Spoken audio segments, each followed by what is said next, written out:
Oui, quatrième séance de baisse consécutive à la Bourse de Paris sur le CAC 40, près de 2% de baisse à l'heure où on se parle. On est en dessous des 5200 points et pareil aux États-Unis hier avec un marché qui a baissé pour la troisième fois consécutive. Est-ce qu'il faut s'inquiéter justement de ces séances baissières à répétition? On voit ça avec Laurent Grassin, bonjour. Bonjour David. Journaliste Boursorama. Donc voilà, nouvelle séance de baisse hier à Wall Street. C'était surtout, tout s'est accéléré quand il y a eu cette déclaration de Donald Trump, on le remercie, concernant pour animer un peu les choses, hein, comme s'il n'y avait pas besoin déjà avec des marchés volatiles. Concernant des mesures donc, de protectionnistes, le président s'est mis en tête de taxer l'acier, l'aluminium qui est importé, c'est ça l'idée. Hein. Exactement. Alors, promesse de campagne en même temps, vous me direz. Alors, exactement. Alors, le vent froid, effectivement, ne nous vient pas de Russie sur les marchés, il nous vient des États-Unis. Et c'est ça, c'est la rhétorique protectionniste de Donald Trump, qui n'est pas une surprise, comme vous le dites justement. Souvenez-vous, dès l'arrivée, il a commencé à renégocier, à dénoncer tout un tas de traités. Il est en train de renégocier le traité de l'ALENA, il est en train de renégocier le traité Corus, qui est un traité de libre-échange avec la Corée du Sud. Il avait annoncé, on en avait parlé sur ce plateau même, fin janvier, ces taxes un peu oui, sur le lave-linge. Sur les lave-linges et sur les panneaux solaires. C'est vous d'ailleurs. Oui, n'empêche que c'était quand même 20% sur les panneaux solaires, c'était 30% c'était 20% sur les lave-linges, 30% sur les panneaux solaires. Et à l'époque, il avait dit, et il y a d'autres taxes à venir. Et donc là, justement, il a dévoilé ses cartes avec en plus une deadline assez brutale, puisque ce serait dès la semaine prochaine pour en fait, du coup, avoir 25% sur l'acier et 10% sur l'aluminium. Effet immédiat sur les marchés, puisque là, crainte de guerre commerciale. Et donc, du coup, le Dow Jones a décroché. Ouais. Voilà. Et en même temps, on se dit que les marchés n'avaient pas besoin de ça parce que déjà, ils avaient agité. La semaine est compliquée pour les marchés parce que on a quand même Jérôme Powell qui a parlé 2 fois, qui a parlé de surchauffe, puis après il a un peu rétro-pédalé.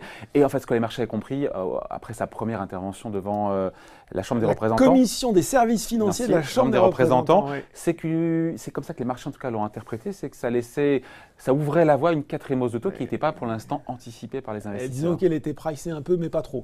Et là, elle l'est un peu plus. Alors effectivement, Jérôme Powell, Jay Powell, il y avait ces 2 rendez-vous dans la semaine. Le premier, donc devant la commission des services financiers de la Chambre des représentants, avec surchauffe, effectivement, le mot de surchauffe. Overheat. Et donc tout le monde s'est dit quoi? Mais alors, on va surchauffer. Avec bien sûr, depuis décembre, cette nouveauté qui est l'impact du plan fiscal de Donald Trump sur l'économie américaine. Et puis cette espèce de balancier entre d'un côté la surchauffe et d'un côté l'objectif de ramener l'inflation à 2%. Donc effectivement, il y a eu ce premier mouvement d'alerte. Ça, c'était mardi. C'était mardi.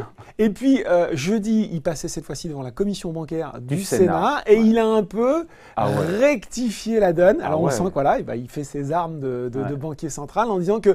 Il corrige le tir. Il a corrigé le tir. À ce stade, il ne voit pas de surchauffe de l'économie. Il explique aussi qu'il peut avoir une augmentation des salaires qui est normale avec les gains de productivité, avec la bonne santé de l'économie américaine, mais qui ne sera pas forcément génératrice de trop d'inflation à court terme. Donc là, on voit... Il est vraiment sur la ligne de crête. Exactement, c'est ce qu'on souvent dit de lui. Et puis, on voit effectivement que pour le moment... Il y a quand même l'indice d'inflation qui est venu à peu près confirmer cette position, le fameux PCE sur lequel s'appuie la Réserve fédérale, qui est toujours assez stable. On est toujours à 1,5% sur le corps PCE en glissement annuel. Voilà. On sent, c'est un peu l'opération apaisement de la part de Jérôme Powell, 48 heures après sa première audition. On le dit, vous le rappelez bien, il y a cette position d'équilibriste du patron de la Fed.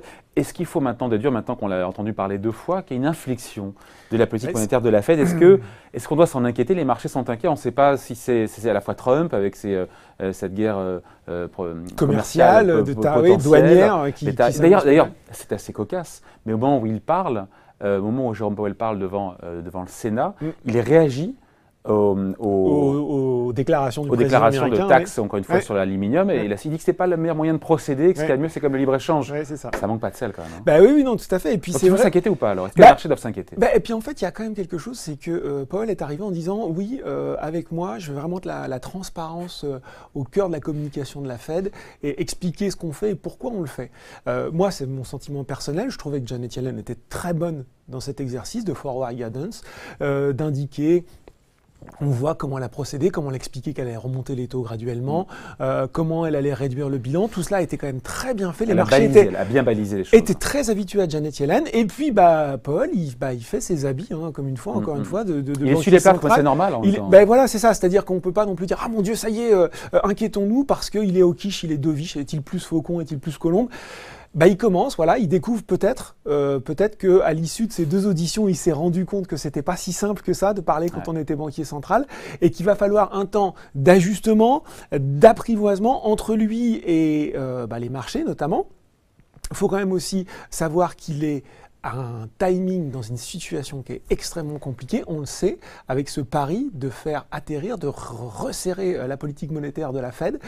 Il n'a droit qu'à un sans faute, donc c'est pas évident. Surtout qu'on avait cette thématique qui est très forte des Goldilocks. Les Goldilocks. Boucle d'or. Voilà, pourquoi on parle de boucle d'or, parce qu'en fait, c'était sans doute le conte que vous avez raconté à vos enfants, à moi aussi, de boucle d'or dans la maison des ours qui trouvent la soupe ni trop chaude, ni trop froide, ni trop salée. C'était exactement l'état de l'économie tel qu'on l'a laissé en 2017, avec de la croissance, avec une faible inflation, avec également des salaires qui progressent pas trop, avec des taux qui sont étonnamment sages. Et donc forcément, ce paramètre-là dont on a dit un peu vite peut-être, c'était l'avis de plusieurs géants, qu'il allait pouvoir continuer en 2018, peut-être qu'on n'est plus tout à fait là-dedans. Sur un changement de paradigme. Une fois qu'on dit tout ça, c'est bien sympa, et on fait notre travail d'expliquer, décrypter. On s'inquiète ou pas? Moi, j'ai envie de dire non. Voilà, j'ai envie de dire non parce que déjà, on l'a dit, il y a l'arrivée de Powell, donc il va falloir que peut-être il fasse quelques bourdes de communication pour qu'il comprenne véritablement comment il doit s'adresser au marché. Donc ça, c'est plutôt normal.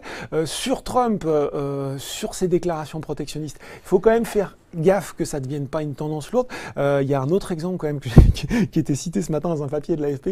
Il y a 102 enquêtes qui ont été lancées par le commerce du département sur toutes ces importations américaines qui bénéficieraient de subventions assistées et autres. Alors c'est un inventaire à la Prévert, un taxe sur les olives espagnoles, le papier imprimerie canadien, les feuilles d'aluminium. Pas que Trump s'excite sur tous ces secteurs-là. D'ailleurs, l'aluminium et l'acier, c'est 2% des importations américaines, c'est pas non plus... Non, au final, l'impact sur l'économie est assez faible, effectivement.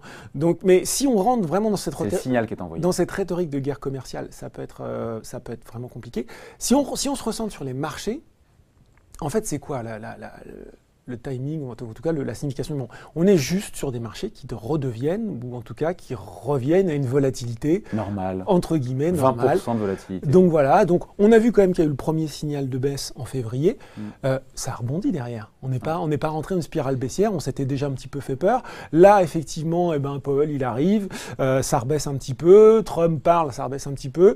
On reste quand même sur des seuils, on voit bien les mouvements de correction. Les gens sont un peu plus couverts, on sent qu'il y a un petit peu plus de prudence. J'ai pas le sentiment qu'on soit rentré dans un marché baissier, mais dans un marché plus volatile, où, pour le coup, il faudra sans doute être plus attentif, moins se contenter de se laisser porter par la vague. D'autant que les estimations de profit, on attend 20% quasiment de hausse des profits en 2018 sur les boîtes du S&P 500. Faut pas décevoir quand on attend 20%, enfin 18 ou 19%. On le voit même au niveau du marché français, c'est-à-dire que les résultats 2017, quand il y a un chouille de déception, alors pas tellement sur le 2017, mais sur les perspectives 2018, c'est du moins 10, allez, on y va carrément. Par contre, quand il y a des bonnes surprises, c'est plus 10, plus 15, plus 20%. Donc on voit bien qu'il y a encore des gens pour acheter. Par contre, effectivement, il faudra... pas n'importe quoi. Ouais, exactement. Sélectivité et réactivité. On sépare le bon grain de livret, comme on dit. Merci à vous, Laurent Grassin, journaliste Boursorama. Merci David. Bon week-end.